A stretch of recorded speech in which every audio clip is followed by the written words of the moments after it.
Om Shanti. Om Shanti.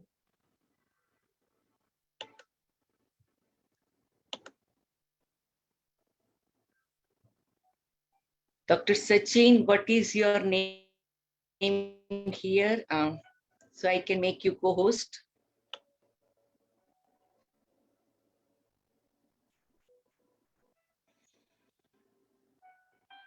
Okay. My name is written there, Sachin Parab. Okay, got it. Okay, I will make you co-host. Thank you so much. Okay. So welcome everyone. We are having a wonderful evening. It's so amazing. It is a morning already in India. And maybe it is almost afternoon or a noon time in Australia. So when we see this globe and the situation of the globe and the vastness of the globe and the big energy zone of the globe, then perhaps it will be very easy for us to become free from guilt. This bigger picture we see, it gives us total new dimension and it creates new consciousness. So we all are, with all the love, all the respect, all the honor, welcoming our wonderful, knowledgeable, enlightened brother, Dr. Sachin Bhai. He has such a good combination of medical science and spiritual science. So I will not take much time. We all are ready to get the words of wisdom. So whoever will feel comfortable, can we say welcome, Dr. Sachin? Please unmute. Om Shanti. Shanti. Om Shanti. Welcome, Dr. Sachin. Om Shanti. Welcome, brother. Om Shanti. Welcome, Om brother. Shanti. Welcome. Om Shanti. And our sister Hema from Anubhuti Center. Shanti. She will be welcoming Dr. Sachin. Hema Ben, welcome. You will welcome Dr. Sachin. Please. Welcome भाई साहब, हार्दिक welcome है ना बाबा की फुलवाड़ी में। जो बाबा ने आपके अंदर इतना सारा भरा है तो सचमुच हम सब धन्य हो जाएंगे। So thank you so much भाई साहब। Welcome to Vancouver as well. Yes, sister from Vancouver, our Dr. Claudia is also welcoming. And then our sister Vaishali is with us. Vaishali, when you want to say a couple of words, Vaishali Ben will be asking certain questions in the end. And Dr. Anu also, you can also ask any questions that can help you and the audience both, okay? Om Shanti, Sachin Bhai, so happy to see you. Welcome. Shanti. Yeah. Om Shanti Bhaiji. Now I know that with you are picking up from our past sessions, and if people have continued the journey, it's going to be very interesting. And it was very nice that you have been attending even Avdesh Sharma's past 2 series. So thank you so much for being with us on this journey for this whole month, and welcome. So we are looking forward to hear from you. Okay, so I will mute myself and Dr. Sachin will start and we all will be on the wonderful journey. Should I start the session? Am I audible? Yes. Okay. At the outset, I thank Hansa Ben and all the instruments for giving me this opportunity to share my views and thoughts on the subject. I don't know how these subjects came to your mind, but they are my favorite subjects, both of them, guilt and fear. Because since last 25 years, I'm doing counseling for addicts and has been instrumental for this addiction service in India. And being a therapeutic counselor, I get a lot of cases which have these two emotions, very common. I think I have 45 minutes to speak, followed by a question answer. So I'll be showing you some of the slides and we'll go as per the slides.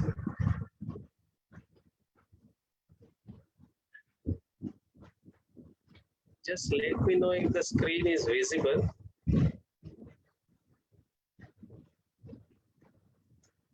Is the screen visible? Not yet, Mr. Sachin, not yet. Okay.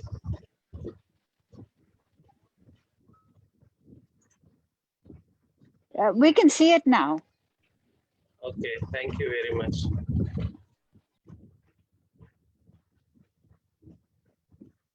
Okay. So guilt, as we all have, most probably have experienced some part of the time in our life, we are going to see first emotions, because it's a type of emotion, people say feeling. Some basic about the emotions, what psychology says or the science says, they are energy in our body. Some people like to use the word positive and negative. Rather than using the word positive or negative, I use from therapeutic side healthy or unhealthy, or how useful they are or not useful. So because positive and negative word carry certain connotations. Emotions, some people use the word negative, but I feel if they are not there in our life, we would miss the important feedback mechanism which they are giving us. Emotions tells us about how we interpret the situation. When the situation comes in our life, either it's an opportunity or a threat, and it is the interpretation by us which is very significant and important. And this word interpretation, please keep it in your mind, because this word is the key word in changing the situations, any type of emotions which are not helpful to us.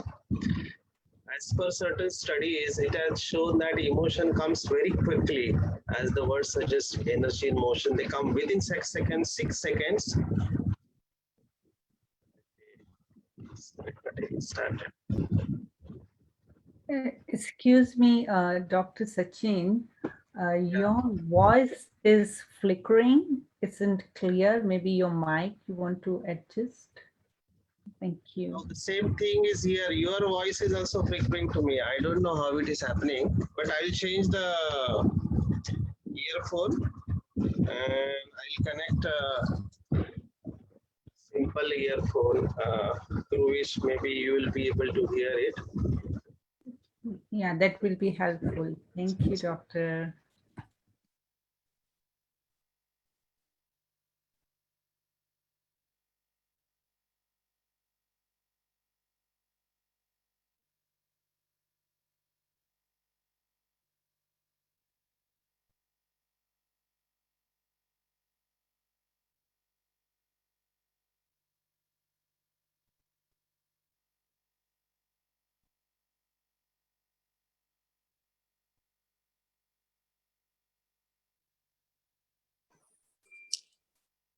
You're not audible.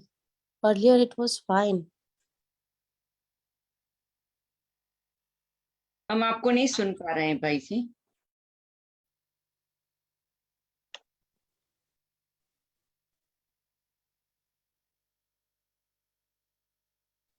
आपकी share देख screen sharing देख रहे हैं, आपका आवाज नहीं आ रहा है.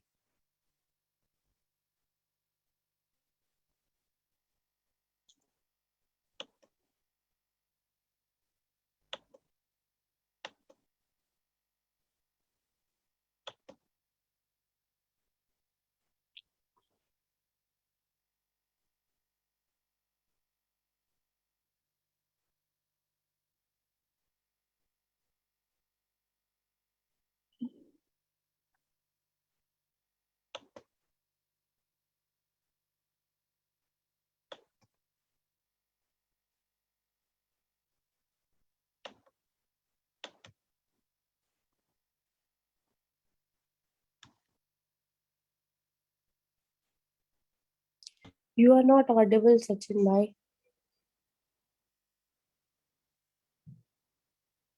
Not audible.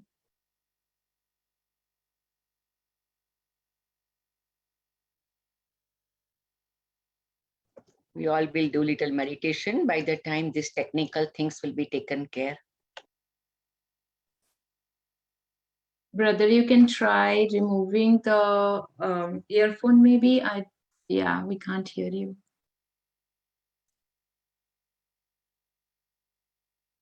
I think somebody needs to message or text or chat. Probably brother might be not getting the message.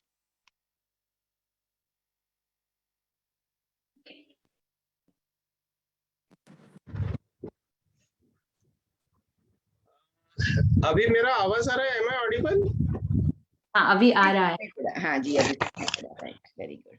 So I don't know what happened. आप लोगों का आवाज, your voice is getting broken up. I am not able to hear your voice. ठीक है, अभी शुरू कर दीजिए भाई साहब, अभी आवाज एकदम क्लियर है. बहुत अच्छा है. Thank you very much and sorry for that inconvenience. I don't know how many people got disturbed because of this inconvenience. No, no, fine, fine. No one. Okay, so emotions are basically a feedback loop mechanism which is given to us by nature, and we should not suppress, repress or deny emotions but acknowledge, understand and express appropriately. So that is basic about the emotions. So emotions are not negative, they are very important part of our life. Let's come to the guilt, which is damaging in some people. Guilt can be unrelenting source of pain, keep us stuck up in past. Some people, they get stuck up in the guilt and prevent us from being present and loving ourselves and others. Guilt can be in our unconscious and we condemn ourselves not once but over and over. There is one word used in psychology for certain people who keeps on producing guilt again and again. They say it is a guilt machine. Some people are like guilt machine. And we have heard the word pleaded for guilty. Guilt seeks punishment. This word is used in the court or in the law. Medically, guilt can produce anxiety, depression, OCD, that is obsessive compulsive disorder, and the host of other mental disorder. And it is really ironical that some people believe that guilt is the cause of mental stress and others believe that it is protective in nature. We are going to see how it is protective in nature. So guilt can be protective, punitive, or developmental in nature. What is guilt? Guilt, every word in this definition is very important.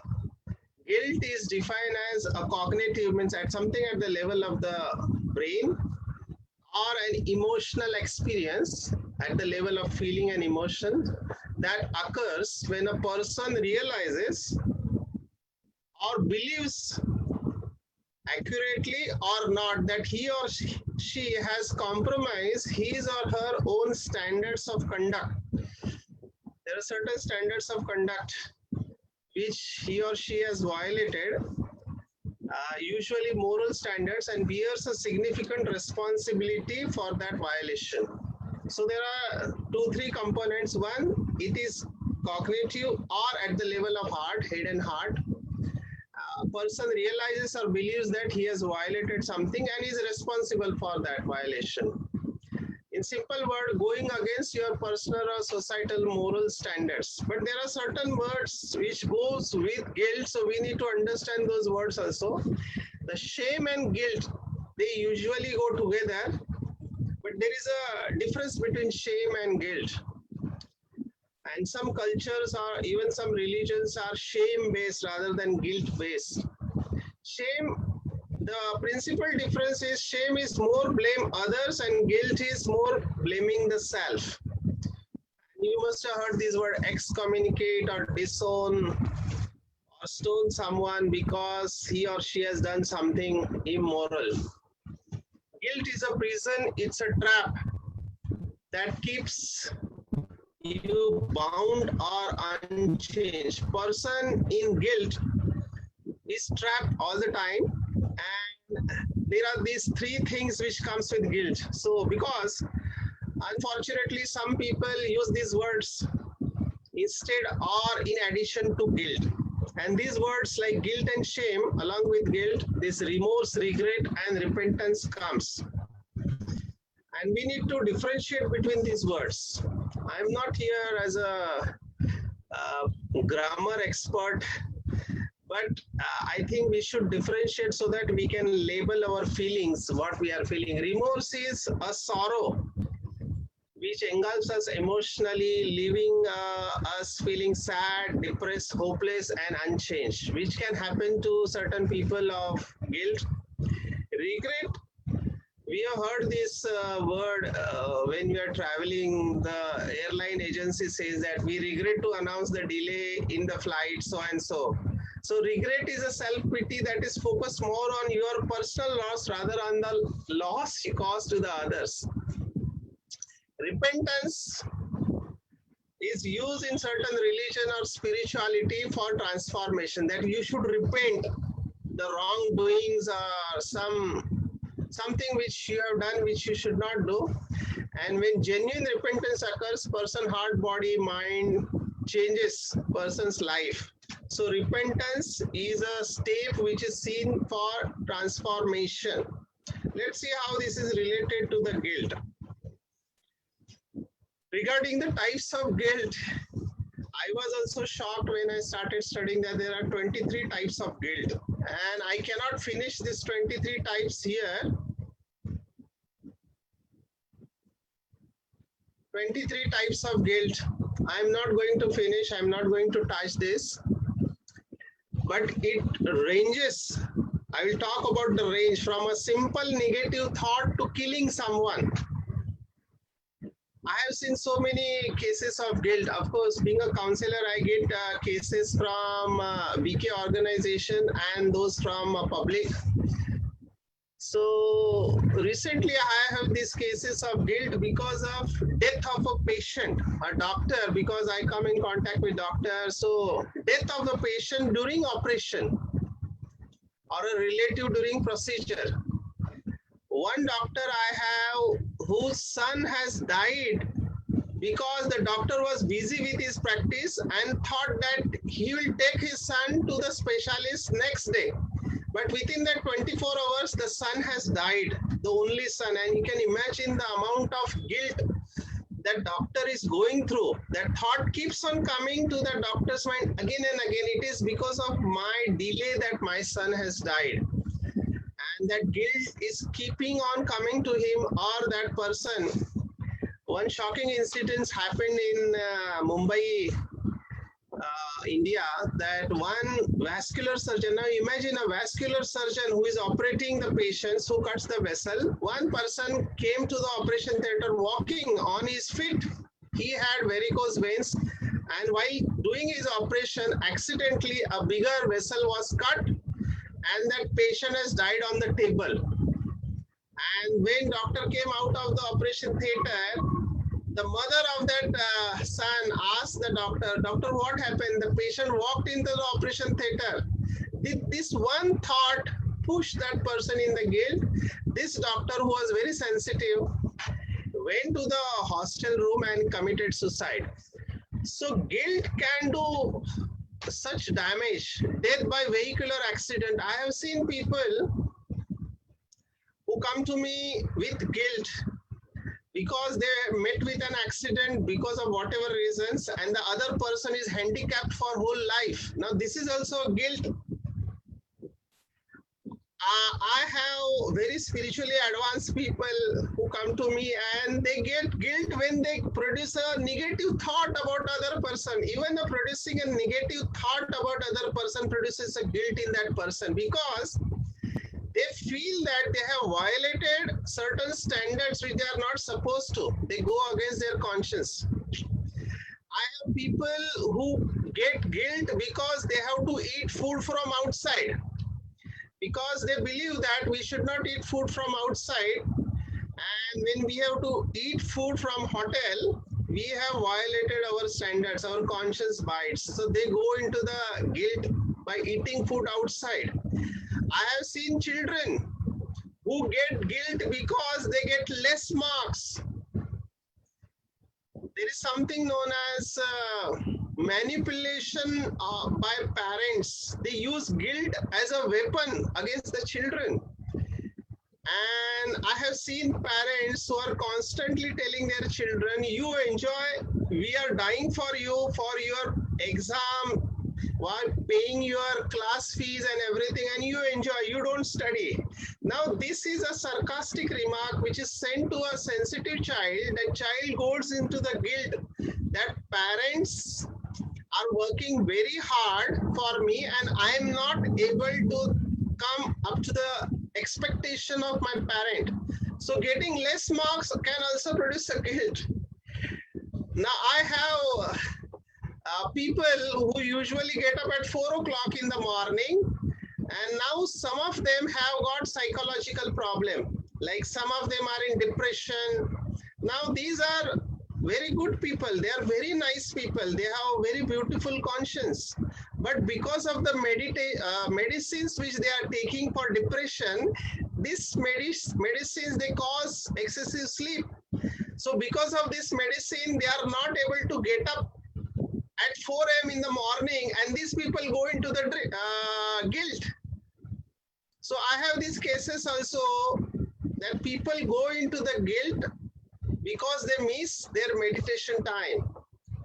I have mothers who are working in corporates and they say they feel guilty because they are not able to give adequate time to their children, and they have to keep their children for babysitting. So these mothers are going into the guilt. I have people under temptation violating the rules, and they go into the guilt. So these are all guilts, example of guilts which I have come across, and how we treat them when such patients come to us. The most accepted theory for the guilt is this theory. We call psychodynamic theory. And in this theory, as per this theory,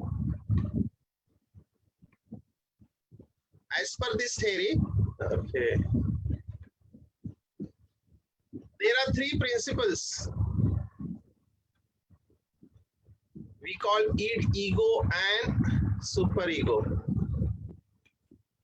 Sorry. Okay.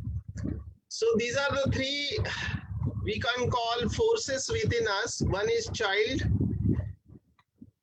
the other is adult, and the third one is parent. So parent, child, and adult.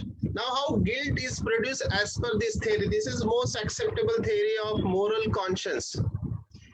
The conscience principle is the morality principle is the parent within us. The child is who is having instinctual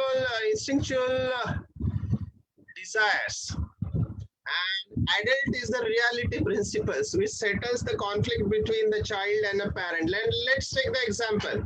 The child wants a chocolate, and the child is having the problems with the teeth.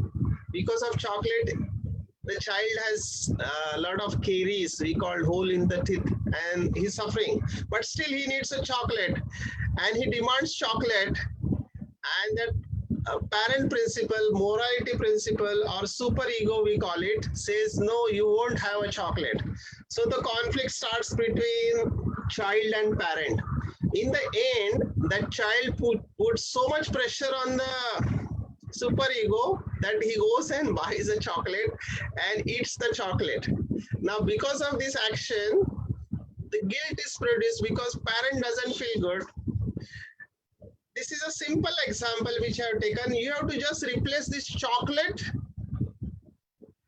with all the acts person is doing because of he or she feels the guilt. Replace the chocolate with a person or a food or with action.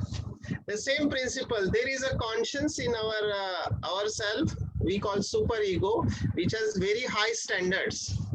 So I gave you example from a negative thought to hurting someone or killing someone unknowingly. Anything can produce guilt by violating that standard.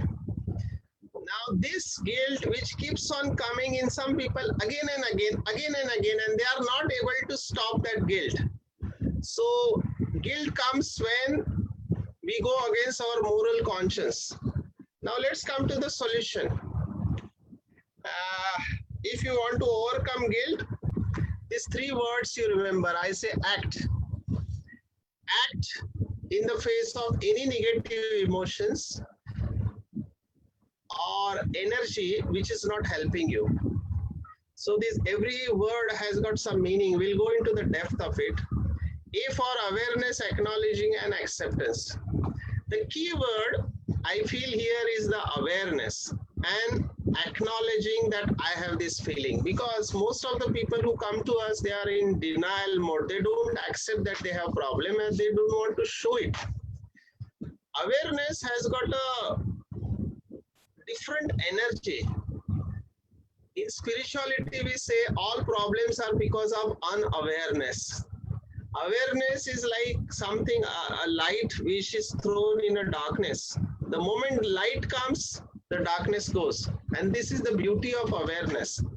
Become aware not only of the feelings, but the source of the feeling, where this guilt started. You have to go slightly deeper, the roots of the guilt, how it has started, what makes you feel guilty.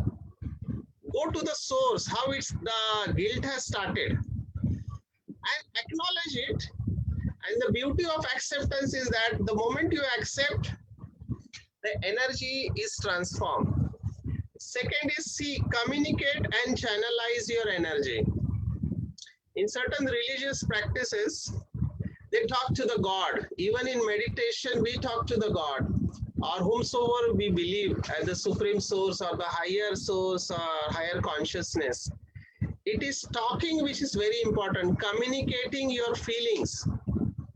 So when you communicate or you express, as I said in the earlier slide, you have to express your feeling, why you are feeling that way.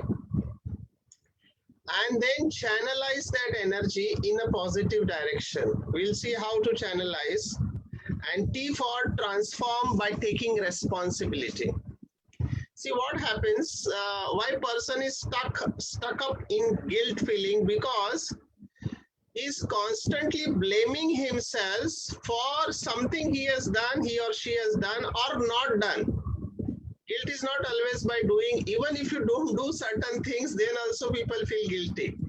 So he's stuck up. The guilt is person is stuck up in the past. The act that keeps on coming to his or her mind again and again. And the person feels remorseful or whatever, all those negative shades of emotions we have seen. So taking responsibility means talking to yourself that I have created this feeling of guilt within me. I am responsible for my thoughts, feelings, and emotions. And for transformation, we have to go beyond this. And how to do that? This we use in counseling. We call ABC model of CBT. ABC model is very famous in counseling. ABC is A for activating event, B for belief, and C for consequences. Something which has happened, we say that it's because of this which has happened, I'm feeling like this. It is because of this accident and that person has died or has become handicapped that I am feeling guilty. No, there is something known as B in between A and C. And that B is the belief. The example which I have taken here is failure in the exam. My parents will lose the respect in the society if I fail. That is the belief. And this belief is creating this negative feeling. So, for management of guilt or freedom from guilt, you have to change that belief which is creating that, or we say in other words, your moral standards or the value system. Take steps. And what steps we have to take? And this is the step. I call it Om power. And this is a very powerful thing. I think this will help, or this has helped many people or patients which has come to me, and they accept these facts that our awareness, understanding, and might, these three things keeps on changing. So whatever you have done in the past, which makes you feel guilty now, so that moment when that action was done, whether it is doing something in temptation or consciously or unconsciously doing something against your conscience, it was your level of awareness at that moment. But that moment, your level of awareness and understanding made you do that thing. But now, your level of awareness, understanding, and might has changed.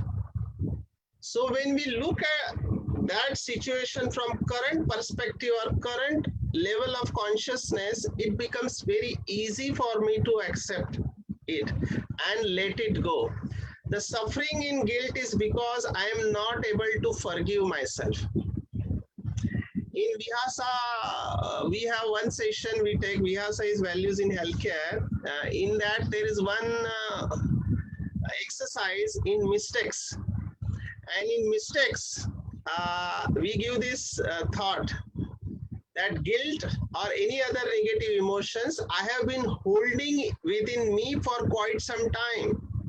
So all those people who feel guilty, they have to ask this to themselves. Sitting in silence, talk to themselves and ask yourself that I have been holding on to this negative feeling of guilt for quite some time. How it has helped me? Has it helped me in improving myself? So the moment you ask this question to yourself, that I have been holding on to this feeling of guilt for quite some time and it has not helped me, how long I am going to hold on to these feelings of guilt? So when I realize this, see, realization at this moment by asking yourself these questions. Some people call it Socrates questions. Keep on asking yourself, is it helping me, this guilt feeling? I have been holding on to these feelings of guilt and it has not helped me. It has in fact led me into feeling unworthy. I am not a good person. I am a bad person. These feelings have come to me, and this is typically what I have seen in patients of depression and anxiety. The bottom line is they feel that they are not good person. They are not worthy person because they have violated certain moral conscience. So ask yourself, is it serving me? And the moment the answer comes from within, no, it has not helped me. Since it has not helped me and it is not serving me any purpose, I consciously is releasing these feelings of guilt to the higher power. There is some one word which you people must be more aware of. They call it confessing into the higher authority or confessing to the higher sources. Here, the patient come to us and they confess to us. They talk to us, I have done this. Please forgive me. They asked the God or higher consciousness about forgiveness. In psychology, we say you yourself realize that you have done this and you have been holding on to this. You have suffered a lot because of this and it has not helped you. So now consciously release that because you are holding it. You have to let it go. And people who are not able to let it go, they suffer a lot. And this is the crux of freedom from the long held guilt within me. And this I called self-forgiveness. Some people are not able to forgive themselves for whatever reasons. And by holding on to this guilt, they feel that they are paying for the karma which they have done. Now this is very subtle. This is a personality, or we call it trait, personality trait. There are two words in psychology, trait and trait. People with this trait, they feel that they should get punishment for the act which they have done. And they feel that I must punish myself all the time for this. How can I do this? And this is where the ego has come in. Because that ego or body consciousness or whatever you call it, in India we call ahankar. So that ego, ahankar, body consciousness, whatever you label it, I-ness, which tells you again and again that you have to suffer because of this act. You should get punishment because of this act. This is one word we call self-accusation. Self-accusation. This person of guilt is accusing him or her again and again, which I use the word guilt machine. And person feels good. Now, unfortunately, a stage comes where the person feels good by feeling guilty. Because he or she feels that by feeling guilty, he's getting the punishment. This is very subtle and really not good. And this makes that person to stay in that guilt prison for longer time. And that's how in meditation, when we sit and we talk to our own self, I ask them, okay, whatever you have done knowingly or unknowingly in the past, ask yourself, you have been holding on to these feelings of guilt or whatever other associated shades of guilt like shame or remorse and all those feelings. Is it helping you at this moment?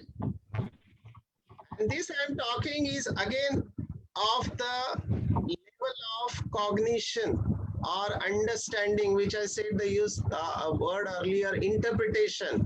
So am I interpreting the situation that I am the one who should get punishment for this? And second thought which I gave to these people is that by having this feeling which is not helpful to you, by having this feeling which is not helpful to you, are you able to grow in your life? So will you grow with the guilt or will you grow with the self-forgiveness? So I give them choice. And then still some people go back to the guilt. They think guilt is the mechanism to come out of it. And this is where the protective factor of the guilt, some people are saying, unless you feel guilt, you will not change. Unless you feel guilt about whatever you have done. Now there, rather than guilt, I would say you are learning a lesson from the event which has happened in your life. You don't use a guilt. a person with very good self-respect or good self-esteem will not go into the guilt. He or she will feel that, yes, I have violated my standards of living or codes of conduct, but why should I go in guilt because of this? Accept that I have violated, I have learned a lesson, I will be attentive next time, I will pay attention next time, and I will see to it that I don't repeat these things which I have done now. So when you take corrective steps, then that guilt, so-called guilt, becomes a protective in nature. So that is the concept about the guilt. And if you want to be free from the guilt, then you have to go within yourself, identify your belief patterns which are holding you from forgiving yourself, challenge those belief patterns. And the moment you challenge them, you come to know your inner discomfort. You come to know that, yes, they are not allowing me to forgive myself.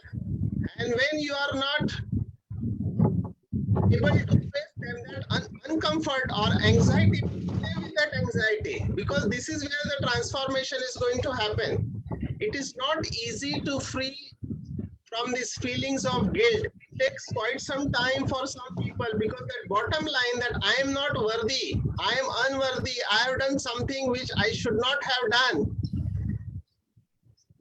that stays in certain people for quite some time. And slowly, what I have seen in meditation, they realize that they are holding on to this feeling for quite some time. This realization will take you beyond the guilt or make you free from the guilt. And the moment they realize that I have the power, I have been holding on to this, I can let it go. So this self-forgiveness makes you free from the guilt, and then you are out of it. That can take 1 month for a person, or it can take 2 months, 3 months. I have people who frequently go into the guilt trip. We call, some people use it for manipulation of their children or subordinates. So some people have these repeated patterns, especially people with OCD. I don't know how many of you have heard this word OCD. OCD is obsessive compulsive disorder. So these people, they have this thought again and again, it comes to their mind, and they damage themselves through these guilt producing thoughts. So if you want to get freedom from the guilt, the bottom line is becoming aware of yourself, becoming aware of your belief patterns, and consciously, with your willpower or higher power, people surrender to the higher power, release those feelings of guilt and replace them with self-acceptance. And then only the person can be free of guilt. But I have seen it takes time in people. As I told you earlier, it may take 1 to 3 months to be free from the guilt, and provided the person is ready to accept the guilt. So I would like to stop here and have questions if anyone has. Om Shanti. If any one of you have question, you can write your question in the chat box. So meanwhile, thank you so much. And a couple of things, it just kind of like hit me in my head where you said that self-accusation. And I think so that's what people unknowingly or knowingly do. And it kinds of nowadays a lot of people, Dr. Sachin Parab comes when they come for the Raj Yoga meditation course, they are not able to meditate just because of this guilt. Okay. And it kind of takes a lot of time to come out of guilt and just focus on that supreme being, because as you mentioned, that if you want to surrender, or if you want to even get the help from the supreme, what are the practical simple tips someone can start with?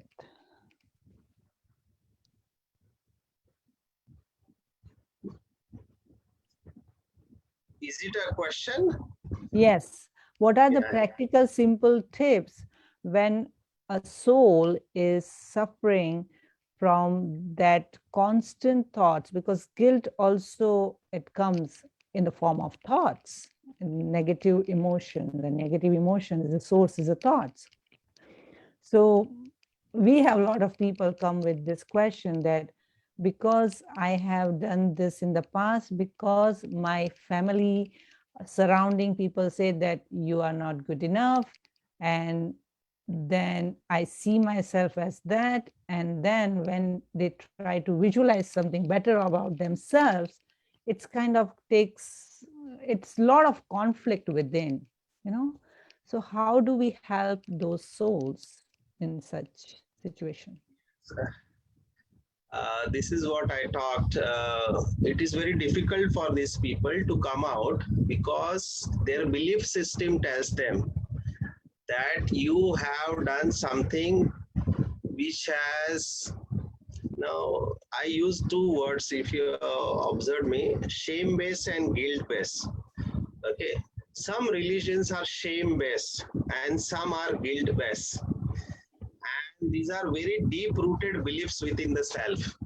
So unless that person forgives the self, now self or guilt, freedom from guilt is all about self forgiveness. Here what you are saying, that person is not able to forget, it means he is not able to forgive himself or herself whatever has happened. And the forgiveness can only come, like I give a classical example. I am a doctor. When patients come to me because of say gastroenteritis or some infection, I don't make them feel guilty. You don't understand. You can't pay attention to your hygiene. You have eaten outside. So I don't accuse them. I see them as patients, and my job is to treat them. So a doctor who accuses patient is not helping that patient.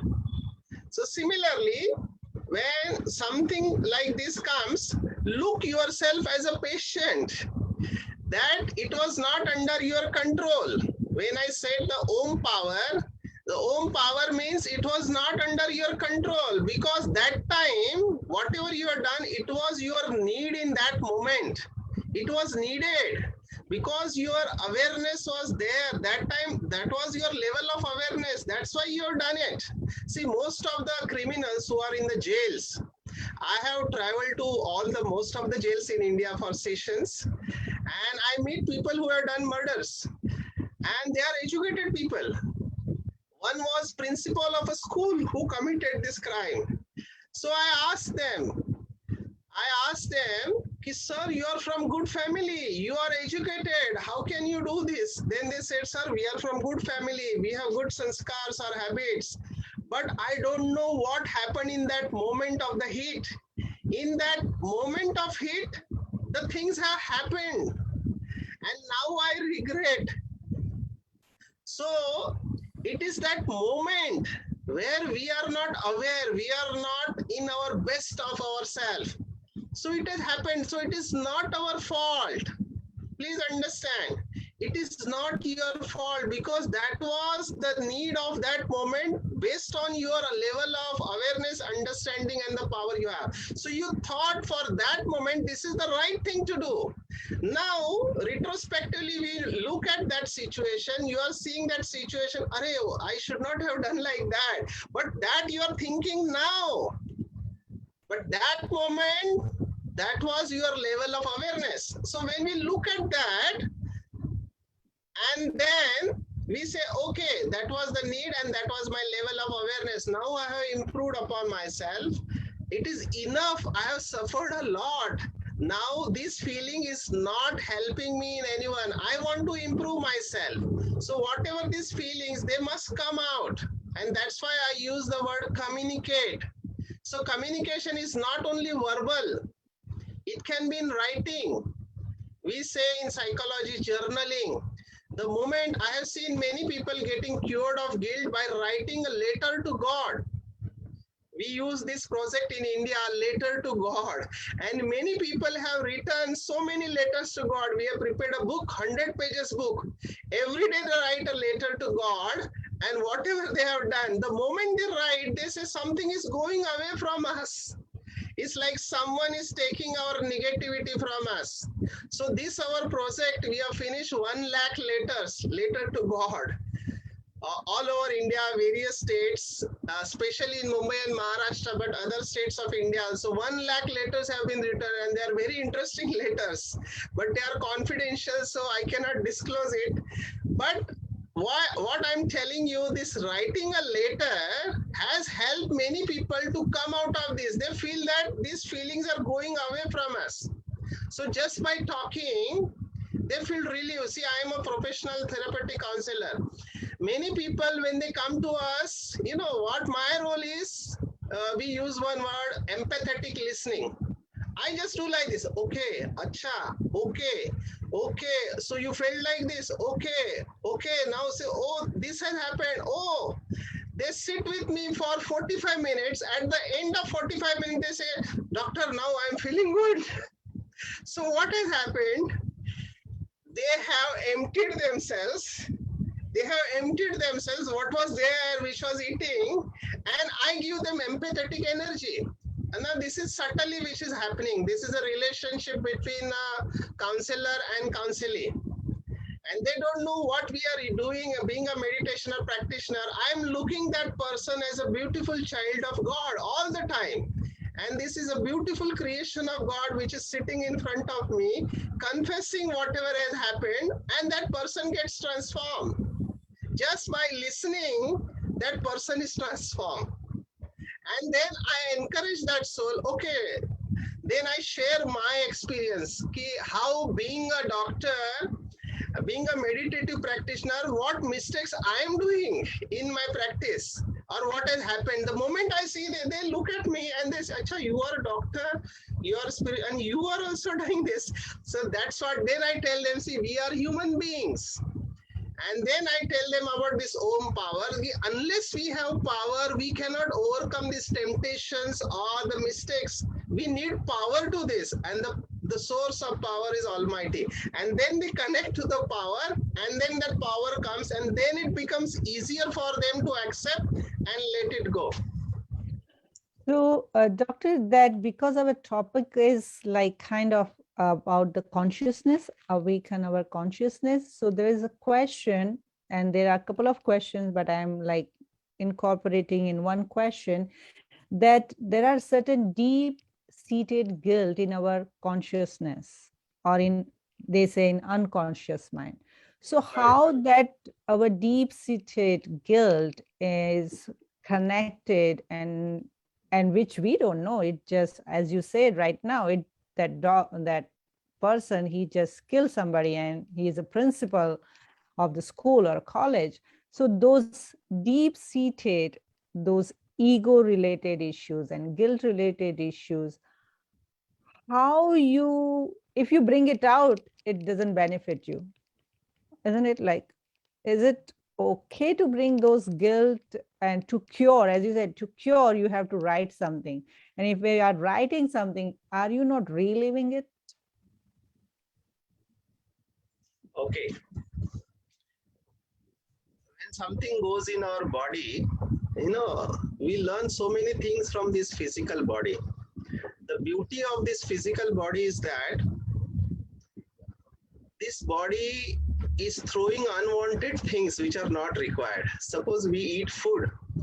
Whatever food we are eating, in 24 hours, it throws out all the waste material. Okay. Now, whatever liquids we are taking, water or juices or soups, in 4 to 6 hours, that is thrown out of the body. even the breath which we are taking, the moment you take oxygen, you throw out carbon dioxide immediately. Now imagine in certain diseases, these waste products are not thrown out of body. What will happen? So nature is telling us, don't keep these things. Even I'll give you a simple example. Some people eat outside in a hotel. They have eaten something and something has gone in their stomach, which has irritated the stomach. So now what is the body's mechanism? Body will either vomit or it will pass through the stool. So the person either will have vomiting or the person will have diarrhea. So what body is doing? Body is throwing them out. Throwing it out. So keeping them inside is not a good way, because that's what nature is teaching us. Even in our spirituality, it is told why this thing of confessing to God has come, because you're taking it out. Anything which is not helpful to you, if you keep within yourself, it is going to affect you. It will interfere with your performance, with yourself, with others, in relationships, or in all the spheres of life. So deep-seated guilt, the moment you say deep-seated guilt or hidden, it means you are agreeing that you are not aware of something which is there within you. There is something within you which you are not aware of. When you say it is hidden, hidden means I am not aware of.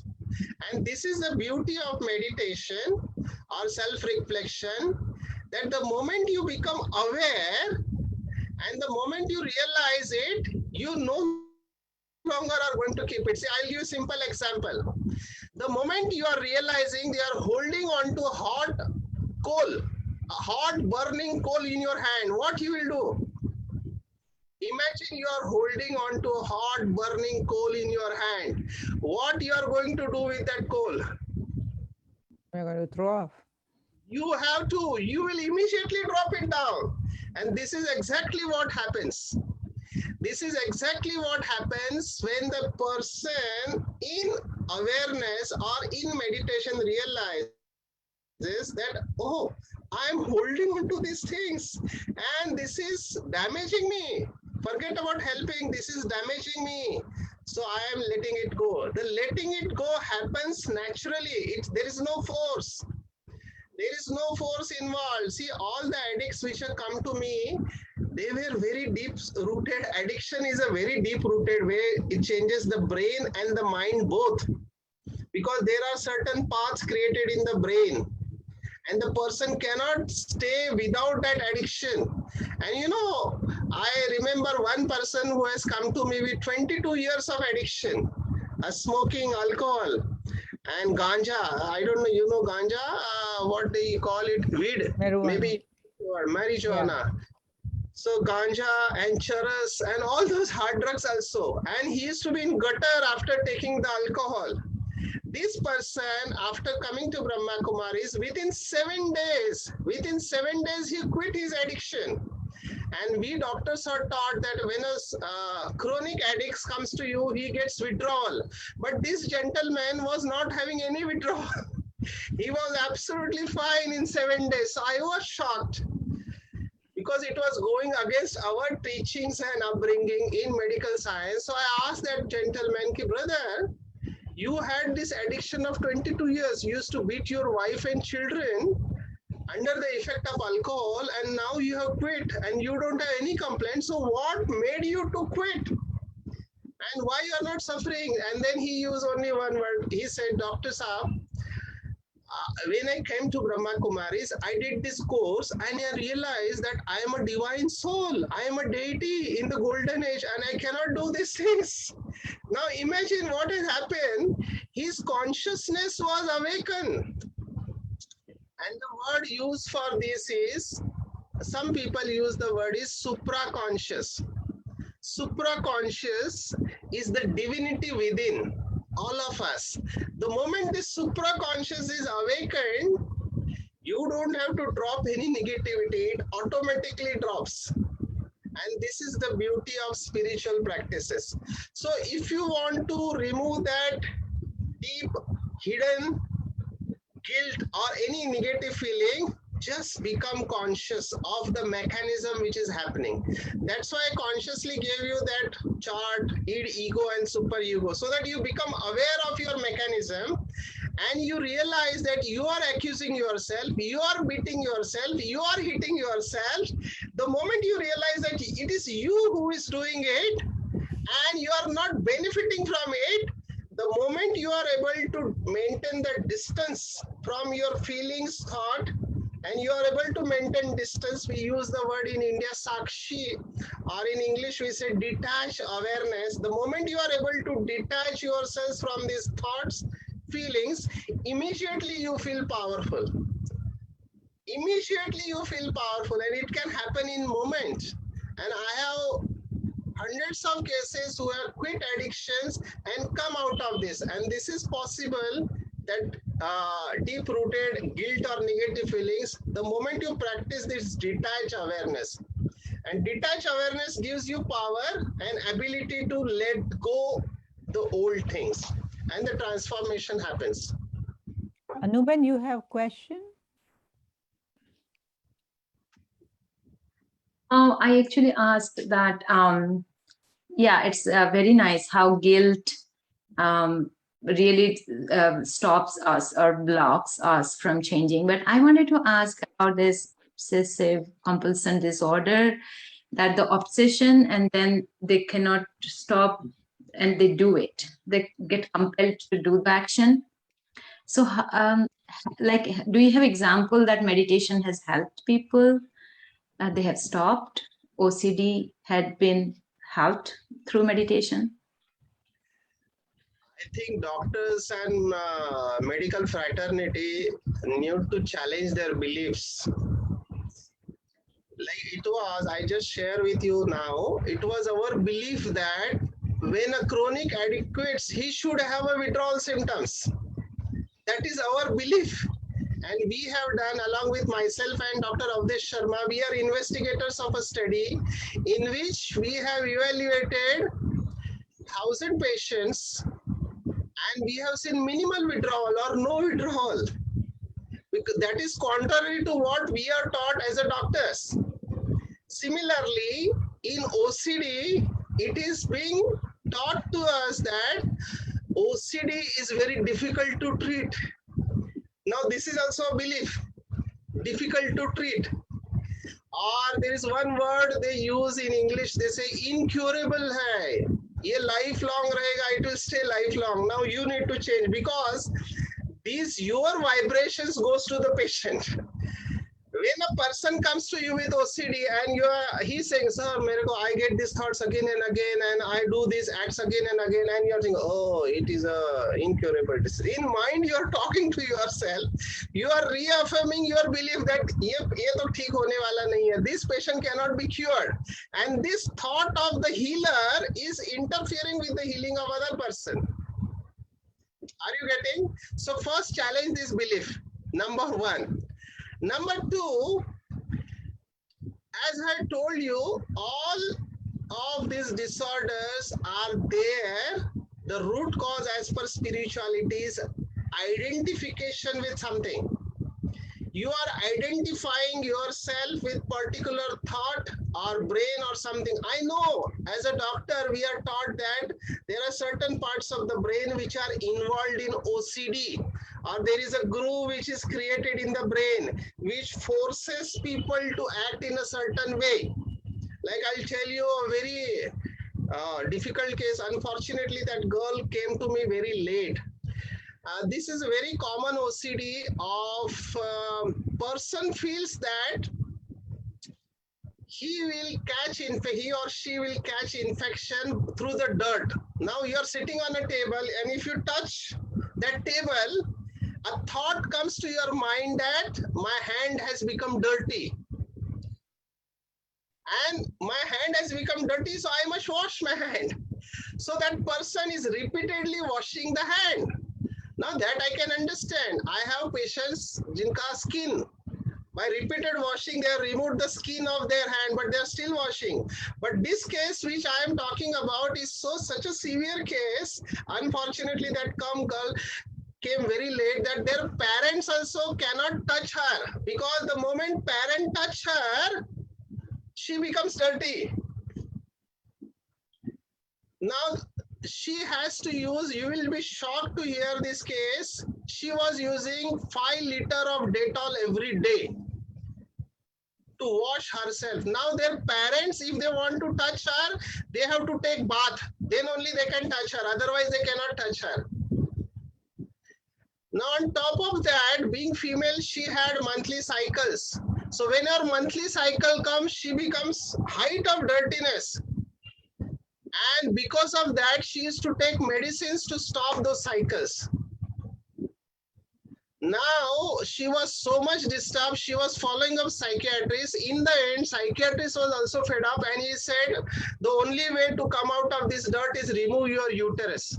So this girl's uterus was removed at the age of 26. This havoc can be created by OCD. So OCD is not an ordinary disease. I know this. And these cases, we call them refractory cases. Refractory means not responding to any treatment, whether it is medicine or, but this is extreme. What I'm telling you, commonest things which come to me is this hand washing wala business. They are constantly washing their hands. Or cleanliness. So for this, you need to understand the mechanism of OCD. OCD has two components. One is obsession and the other is compulsion. Obsession is a thought which comes to you and tells you that dirty ho gaya. It's dirty. So obsession, dirty ho gaya. So you to remove that obsession, you do certain things we call compulsion. So compulsion relieves you of the anxiety. Now the trick of managing OCD is let that person stay in obsession for some time. Let him feel the anxiety. Don't go for relieving the anxiety. Now this is tricky and some people become uncomfortable. But yes, that is the treatment. That person is not developing the strength to stay with the dirt. So what I do, we use one technique in psychology, we call it systematic desensitization. So if the person is having obsession with cleanliness, I ask him to sit with me on the table. I put some anything which makes the table dirty. I put my hands on it. I ask that person to put his hands, his or her, and that person starts shaking. And that anxiety, because now the dirt has come, this will go in my body and I will fall sick. I ask him to stay with that condition. This is graded. Mana, you give that dose which makes you anxious. Let that person stay with that anxiety. And slowly that person starts staying with that anxiety without doing the compulsion. Are you getting what I'm saying? It is graded technique which we call systematic desensitization, and then he realizes, okay, my hand is dirty, but I'm not suffering because of it. I had anxiety and I can tolerate this anxiety for some time, but I don't have to wash it. I can be with it. Now this is extreme I talk. We don't go just like that to the extreme. We go step by step, and it can take 5 sittings, 6 sittings. So the OCD ka treatment is that obsessing thought which comes, just observe that thought from a side, like we call detached awareness. You just observe it. That thought is creating anxiety within that person. And it is forcing that person to do certain acts which will relieve the anxiety. So I teach him, stay with that thought of anxiety for some time. And this is the treatment for most of the mental disorders, detached awareness. And again, I'm telling you, the root of all the problem is identifying with these thoughts and feelings. one last thought I would like to share is many people feel bad about themselves, sad about themselves. I am not a good. I said detach yourself from that thought or feeling. You are not every thought. Every thought is not true. Every feeling is not true. But people think that since I'm feeling not good, I must be that person. You know, they take it retrospectively in a negative way. If I am not feeling good about myself, then I must be a bad person. So feelings say they go reverse and they give judgment to the self that I am a bad person because I feel bad. I must, and in India we say, मैंने बहुत सारे पाप कर्म किए हैं. I am a sinner. Now this is also a bottom line in some religions that you are a sinner. That's why these thoughts come to you. Now this thought or belief is not helping that person. So you have to detach yourself from that thought or feeling. That detachment gives the power. And if the person can detach, his OCD will go down slowly. At least he'll respond to the medicine. But overall, what your question I can understand, our statistics says that only 20% people come out of OCD. Most of them, they stay with it. That is our clinical practice which is telling. But I'm telling you success stories. Success stories, the people who have come out of OCD is only because of detached observation, which gives them a power. Thank you, Sachin, Dr. Sachin. And I think so we should continue. Let me talk to Hansaben because we have a lot of questions and your knowledge is like, I think that we can sit here and just listen to you on and on and on. It's so wonderful to have you with us. And yes, there is a question about the recording. So we do have a recording. We do have a live Facebook too. So you will find recording once it's available after editing. So thank you so much, Hansaben. Yes, actually we are very much interested to continue it, but I'm not sure how everybody feels, and we don't know even Dr. Sachin by schedule also. So we have a two option. One is we can continue, or other is we can create another session. Of course, as you all know, we have another session on October 3rd, which is the session on free from fear. And so, but if we want to do this session for guilt situation also, because like somebody said in my family, somebody has ODC, some said how to overcome ego, some said is continue to, we are happy to continue. And then some said in my family, I have a situation, OCD, so what to do, and so forth. So one thing is, what do you think, Dr. Sachin? Would you like to continue for a little more time and answer a few questions? Whoever will be there, those who have other things already planned, they can carry on, continue their schedule. But if those who are really interested, they can continue here also. But first is availability of Dr. Sachin Bhai. Yes, yes. I'm there.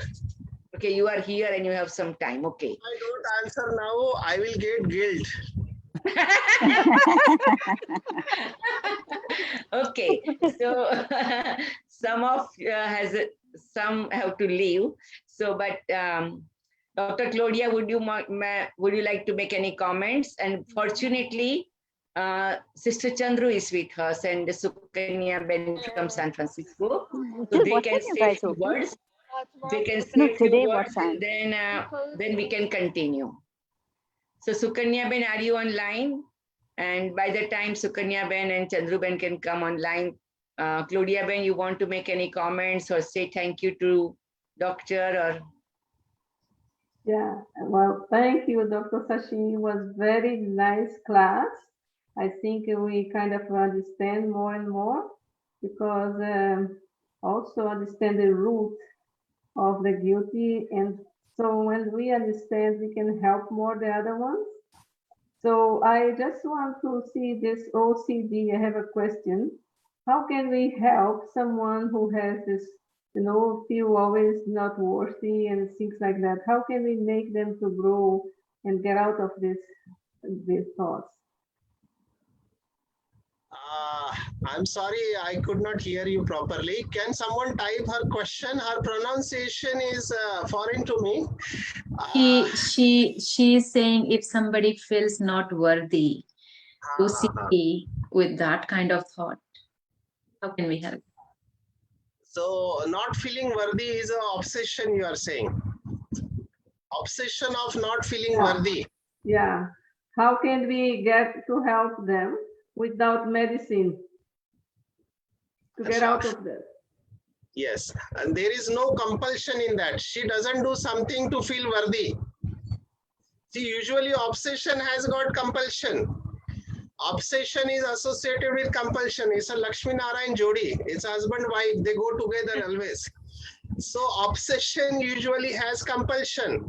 So when you are saying she has only obsession, then hearty congratulations. Only 50% of the disease. She doesn't have 100% disease. Only it is at the level of thought. Obsession is a thought which keeps on coming again and again. And when a thought keeps on coming again and again, it puts pressure on the indriyas or the karmendriya, we call it in India, to do something to relieve of that obsession. Because obsession is creating anxiety. Obsession usually creates an anxiety. And in your case, what example you have given, that is the most commonest thing, but only few people admit it that they have this. Unfortunately, in educated people, what we have seen, I have many of my clients which are educated.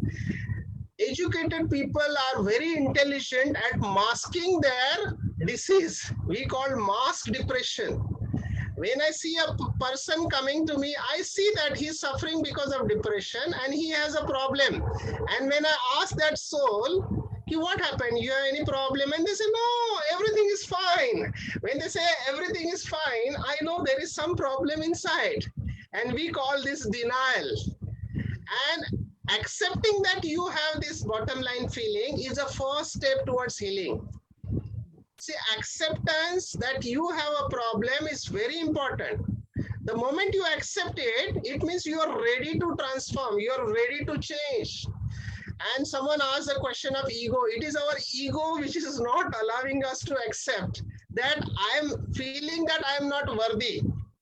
Now you have to go to the roots of these thoughts. How this thought has come that you are not worthy? Is it the suggestion which is given by your so-called parents or elderly figure when you were a child?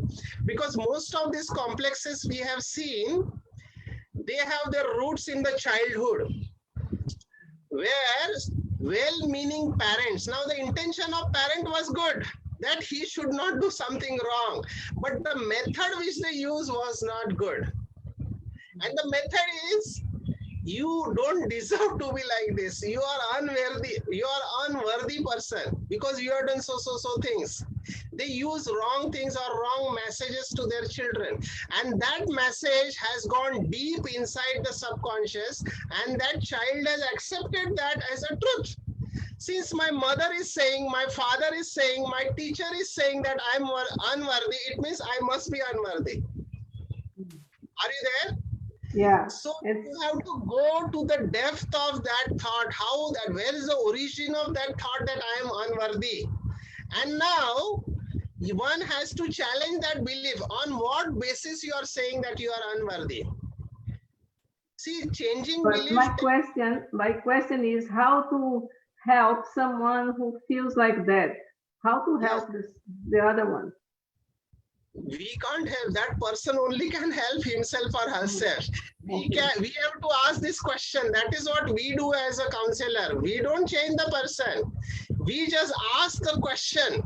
The moment you ask the question, the person starts thinking. Like suppose if I have a patient who feels that he or she is unworthy, I ask them question. Okay, what makes you feel that you are unworthy? On what basis? Do you have anything fact concrete which says that because I did this, I am unworthy? They then that person starts thinking, okay, what I have done in my life which makes me feel unworthy. Now, by asking this question, I am taking that soul to the root of unworthiness, where it has come from. And suppose someone says that because I have done something which I should not have done, okay, and it is not even once, I have done it multiple times, and because of this act, I am unworthy. Suppose someone has stolen something, okay, I'll take a simple example. This happens in children. There is one disease known as kleptomania. I don't know how many of you have heard about kleptomania.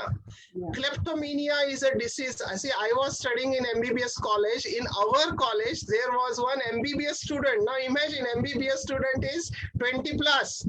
And that girl, she used to pick up our pens, pencil and everything stationery and put her in her locker. So we started observing ki hamara pen ja raha hai, our pens are getting vanished. Where are they going?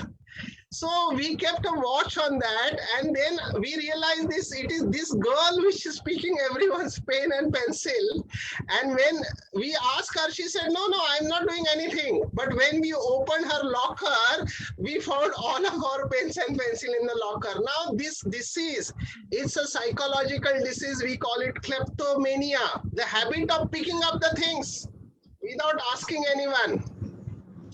Now, this feeling, when that is exposed, now imagine you are unworthy of yourself because you are stealing something.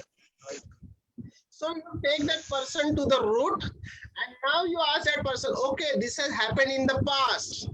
Now, do you think that this moment you should suffer because something which has happened in the past, or you want to feel good now? You ask questions. Do you want to feel good now? Yes, I want to feel good. Now, how can you feel good? By creating a thought that I am not worthy. Will you feel good? The person said, no, I am not feeling good. Okay, so you are not feeling good by creating the thought that I am unworthy. So which thoughts which will make you feel good and worthy? Okay, if I do this, I will feel worthy. So start doing that, then give her that exercise. Okay, see, it is not in the brain. Some concrete acts has to be done. That's why those people who feel unworthy, the shortcut for them to feel worthy is start doing something selfless acts. The moment you start doing some selfless act, your image about yourself in your eyes will go up. And you will start feeling good that yes, you are a good human being because you are helping others. You are helping others. Okay. And the more you do this, your self-esteem will go good. And then you say, okay, now I am a good person because I have done so much good. And that good feeling comes up. Now you tell them, okay, you have that not unworthy feeling and some worthy feeling. So you feel there is a difference, and then slowly with that act, repeated act of kindness or helping others, it will raise the image of yourself in your own eyes and you start feeling worthy again. So it's a time process. Thank you. Thank you. Thank you. Thank you, Sister Claudia. Dr. Sachin Parab, we have Sister Sukanya and Sister Kyoko with us from San Francisco, and they would like to appreciate your efforts to be with us today. Sukanya, I know she's from Mumbai Center. Anji, Sachin Bhai, such a knowledgeful lecture. And of course, this was what is expected when you are the speaker. Very, very practical. And this is the situation of the world today, of the souls today at the end of the Kalpa.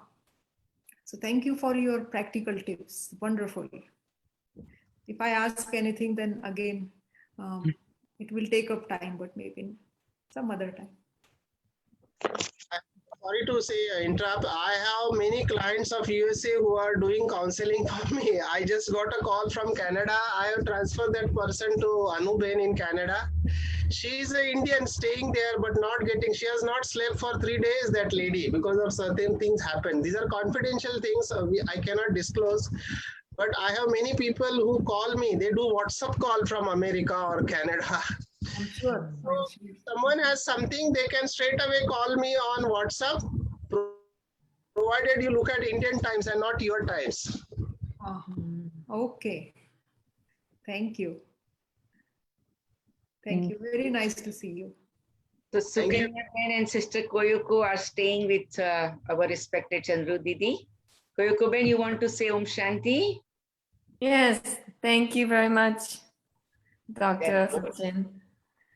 It's very inspirational, your enthusiasm and the knowledge and the love for Baba and all the things that you do for other people.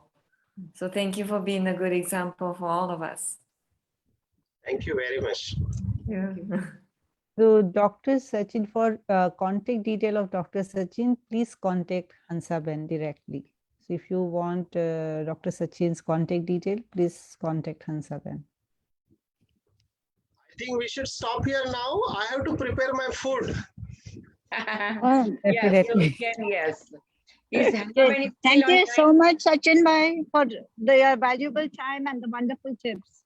Thank you so there are much. some more questions, but what we will do is we will send you those questions, okay? Yeah, yeah, we are apologizing that we need to have a hard stop now, but we will definitely One convey question your is left. They are saying one question is left. Is Hema Ben still on the line to say her Om Shanti to Sachin Bhai? Om Shanti. Yes. I don't think Okay, so. all right. I think there are few more questions, but we will, they will contact us and we will forward your WhatsApp number to them, okay? Thank you very much.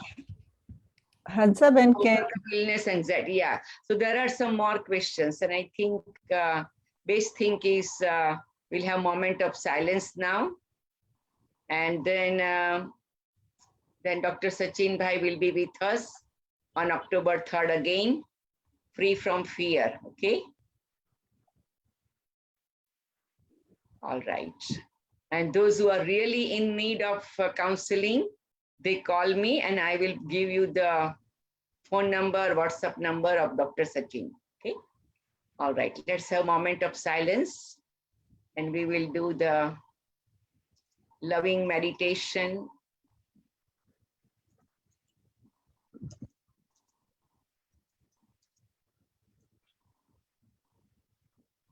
That Almighty God, the highest healer, the greatest spiritual counselor,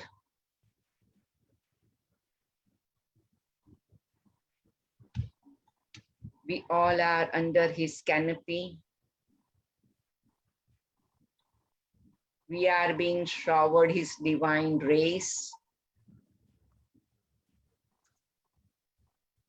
And we are soaking on that energy that help us to go back to our awakened consciousness, which is simple and plain and clean.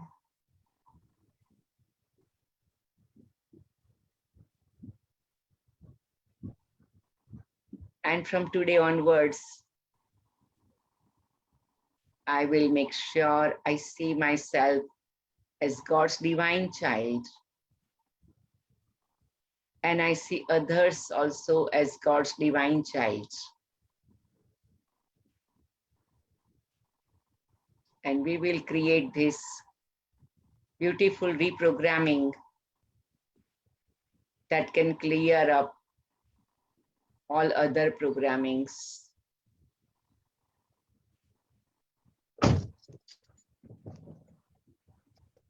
Om Shanti, Om Shanti, Om Shanti, Om Shanti. Thank you, everyone. And we have mentioned the Hansaben's contact number in the chat box. So please contact her for any further, if you have a question or if you need contact detail of Dr. Sachin. Thank you so much. Have a good night.